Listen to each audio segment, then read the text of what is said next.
Friends, welcome to my YouTube channel. I hope ಎಲ್ಲರೂ ಚೆನ್ನಾಗಿ ಅಂದ್ಕೊಂಡಿದ್ದೀನಿ. ನಾನು ಚೆನ್ನಾಗಿದ್ದೀನಿ. ಇವತ್ತೊಂದು ಲೀವರು ಮತ್ತು ಗುಂಡಿಗೆ ಕಾಯಿನ ಫ್ರೈ ಮಾಡಿ ತೋರಿಸ್ತೀನಿ ನೋಡಿ. ಒಂದು ಬಾಣಲಿನಲ್ಲಿ ಒಂದು 2-3 ಚಮಚ ಎಣ್ಣೆನ ಹಾಕ್ಕೊಂಡಿದ್ದೀನಿ ನಾನು. ಇದು ಕಾದ ನಂತರ ಸ್ವಲ್ಪ ಸಾಸಿವೆ ಹಾಕ್ಕೊಳ್ಳೋಣ. ಆಪ್ಷನ್ನು, ಬೇಕಾದರೆ ನೀವು ಹಾಕ್ಕೊಳ್ಳಿ.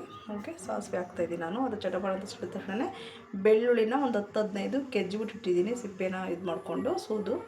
ಹಾಗೆ ಹಸಿಮೆಣಸಿನ್ಕಾಯಿ ಒಂದು 5-6, ನಿಮಗೆ ಖಾರ ಎಷ್ಟು ಬೇಕಷ್ಟು, ಮತ್ತು ಕೊತ್ತಂಬರಿ ಸೊಪ್ಪು, ಕರಿಬೇವು, ಈರುಳ್ಳಿ ಒಂದು 2 ಹಾಕ್ಕೊಂಡಿದ್ದೀನಿ. ಮೀಡಿಯಮ್ ಸೈಜು ಚಿಕ್ಕದಾಗಿ ಕಟ್ ಮಾಡಿಕೊಂಡು ಚೆನ್ನಾಗಿದ್ದು ಫ್ರೈ ಆಗಲಿ.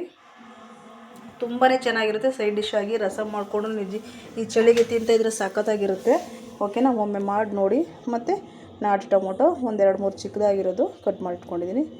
ಚಿಕ್ಕದಾಗಿರೋ ಟೊಮೊಟೊನ ಚಿಕ್ಕದಾಗಿ ಕಟ್ ಮಾಡಿಟ್ಕೊಂಡಿದ್ದೀನಿ, ಒಂದು 3 ಟೊಮೊಟೊ. ಓಕೆನಾ, ಇದನ್ನು ಮಿಕ್ಸ್ ಮಾಡಿಕೊಂಡು ನಂತರ ತುಂಬಾ ಚೆನ್ನಾಗಿರುತ್ತೆ ಫ್ರೆಂಡ್ಸ್. ಓಕೆ, ಈ ಥರ ಚೆನ್ನಾಗಿ ಸ್ವಲ್ಪ ಮಿಕ್ಸ್ನ ಮಾಡ್ಕೊಳ್ಳಿ. ಚೆನ್ನಾಗಿ ಮಿಕ್ಸ್ ಮಾಡ್ಕೊಳ್ಳಿ. ಸೈಡ್ ಡಿಶ್ ಆಗಿ ರಸಮ್ ಜೊತೆಗೋದು ಸಖತ್ತಿರುತ್ತೆ. ಇಲ್ಲ ಬೇಳೆ ಸಾರು ಮಾಡ್ತಿರಲ್ಲ, ಆಗ ಪುಡಿ ಉಪ್ಪನ್ನ ಹಾಕ್ಕೊಳ್ತಾಯಿದ್ದೀನಿ ಸ್ವಲ್ಪ, ಒಂದು ಚಮಚದಷ್ಟು. ನಿಮಗೆ ರುಚಿಗೆ ತಕ್ಕಷ್ಟು ಎಷ್ಟು ಬೇಕಷ್ಟನ್ನು ನೋಡ್ಕೊಂಡು ಹಾಕ್ಕೊಳ್ಳಿ. ಚೆನ್ನಾಗಿ ಸ್ವಲ್ಪ ಮಿಕ್ಸ್ನ ಮಾಡ್ಕೊಳ್ಳೋಣ. ಮತ್ತು ಪೆಪ್ಪರ್ ಪೌಡರ್ ಹಾಕ್ಕೊತಿದ್ದೀನಿ ಸ್ವಲ್ಪ, ಮತ್ತು ಗರಂ ಮಸಾಲ ಸ್ವಲ್ಪ, ಆಮೇಲೆ ಧನಿಯಾ ಪೌಡರು ಮನೆಯಲ್ಲೇ ಮಾಡಿರೋವಂಥದ್ದು. ನಾನು ಆದಷ್ಟು ಮನೆಯಲ್ಲಿ ಮಾಡಿರೋವಂಥದ್ದನ್ನೇ ಯೂಸ್ ಮಾಡೋದು ಫ್ರೆಂಡ್ಸ್, ಹೊರಗಡೆಯಿಂದ ನಾನು ತರೋದಿಲ್ಲ. ಓಕೆ, ಚೆನ್ನಾಗಿ ಮಿಕ್ಸ್ ಮಾಡ್ಕೊಳ್ಳೋಣ.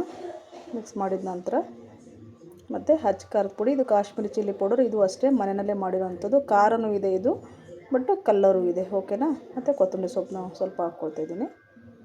ಹಾಕ್ಬಿಟ್ಟು ಇವಾಗ ಗುಂಡಿಗೆ ಎಲ್ಲ ಚೆನ್ನಾಗಿ ನಾನು ಕಟ್ ಮಾಡಿಕೊಂಡು ವಾಶ್ ಮಾಡಿ 2-3 ಸಲ ಇಟ್ಕೊಂಡಿದ್ದೆ.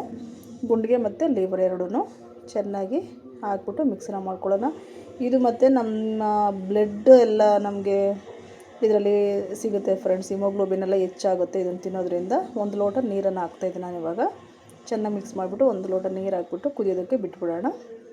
ಒಂದು 10-15 ನಿಮಿಷ ಬೇಯಿಸ್ಕೊಂಡ್ರೆ ಸಾಕು. ನೋಡಿ, ವಾವ್, ಎಷ್ಟು ಚೆನ್ನಾಗಾಗಿದೆ.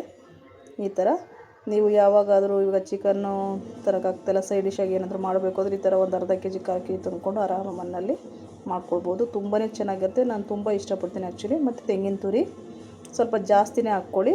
ನಾನೊಂದು ಕೈನಲ್ಲಿ ಒಂದು ಮುಷ್ಟಿಯಷ್ಟು ಹಾಕ್ಕೊಳ್ತಾಯಿದ್ದೀನಿ. ಹಾಕ್ಬಿಟ್ಟು ರುಚಿಗೆ ಸ್ವಲ್ಪ ಉಪ್ಪು ಕಡಿಮೆ ಆಗಿತ್ತು, ಹಾಕ್ತಾಯಿದ್ದೀನಿ. ಈ ವಿಡಿಯೋ ನಿಮಗೆ ಇಷ್ಟ ಆಯಿತು ಅಂದ್ಕೊತೀನಿ. ಫಸ್ಟ್ ಟೈಮ್ ಯಾರಾದರೂ ನೋಡ್ತಾಯಿದ್ರೆ ಈ ಚಾನಲ್ನ ಪ್ಲೀಸ್ ಸಬ್ಸ್ಕ್ರೈಬ್ ಮಾಡ್ಕೊಳ್ಳಿ. ಹಾಗೆ ಲೈಕ್ ಮಾಡಿ, ಶೇರ್ ಮಾಡಿ, ಹಾಗೆ ಮಾಡಿ ನನಗೆ ಕಮೆಂಟ್ ಮಾಡಿ ಹೇಗೆ ಬಂತು ಅಂತೇಳ್ಬಿಟ್ಟು. ನೋಡಿ, ಫೈನಲಾಗಿ ಆಯಿತು. ತುಂಬಾ ಚೆನ್ನಾಗಿರುತ್ತೆ ಫ್ರೆಂಡ್ಸ್. ಓಕೆ, ಒಮ್ಮೆ ಮಾಡಿ ನೋಡಿ. Thank you so much. ನೋಡಿ ಫ್ರೆಂಡ್ಸ್, ಫೈನಲಾಗಿ ಆಯಿತು. ಈಗ ನಾನೊಂದು ಸರ್ವಿಂಗ್ ಬೌಲ್ನಲ್ಲಿ ಹಾಕ್ತಾಯಿದ್ದೀನಿ. ತುಂಬಾ ಚೆನ್ನಾಗಿರುತ್ತೆ. ತುಂಬ ಇಷ್ಟಪಡ್ತೀರಾ ನೀವು. ವಾರಕ್ಕೊಂದ್ಸಲಿ ಖಂಡಿತ ಮಾಡೇ ಮಾಡ್ತೀರಾ. ಈ ಚಳಿಗಂತೂ ತುಂಬಾ ಚೆನ್ನಾಗಿರುತ್ತೆ. ಒಂದು ರಸಮ್ ಇಲ್ಲ ಬೇಳೆ ಸಾರು ಜೊತೆ ಒಮ್ಮೆ ಟ್ರೈ ಮಾಡಿ ನೋಡಿ. ಫಸ್ಟ್ ಟೈಮ್ ಯಾರಾದರೂ ನೋಡ್ತೀರಾ ಪ್ಲೀಸ್ ಸಬ್ಸ್ಕ್ರೈಬ್ ಮಾಡ್ಕೊಳ್ಳಿ. ಹಾಗೆ ನಮ್ಮ ಚಾನಲ್ನ ಹಾಗೆ ಕಮೆಂಟ್ ಮಾಡಿ, ಮತ್ತು ಹೇಗೆ ಬಂತು ಅಂತೇಳ್ಬಿಟ್ಟು ನನಗೆ ತಿಳಿಸಿ. ಓಕೆ, ನೋಡಿ, ಫೈನಲಾಗಿ ನಾನು ಕೊತ್ತಂಬರಿ ಸೊಪ್ಪು ಹಾಕ್ತಾಯಿದ್ದೀನಿ. ಇಷ್ಟ ಆಯಿತು ಅಂದ್ಕೊಂಡಿದ್ದೀನಿ. Thank you.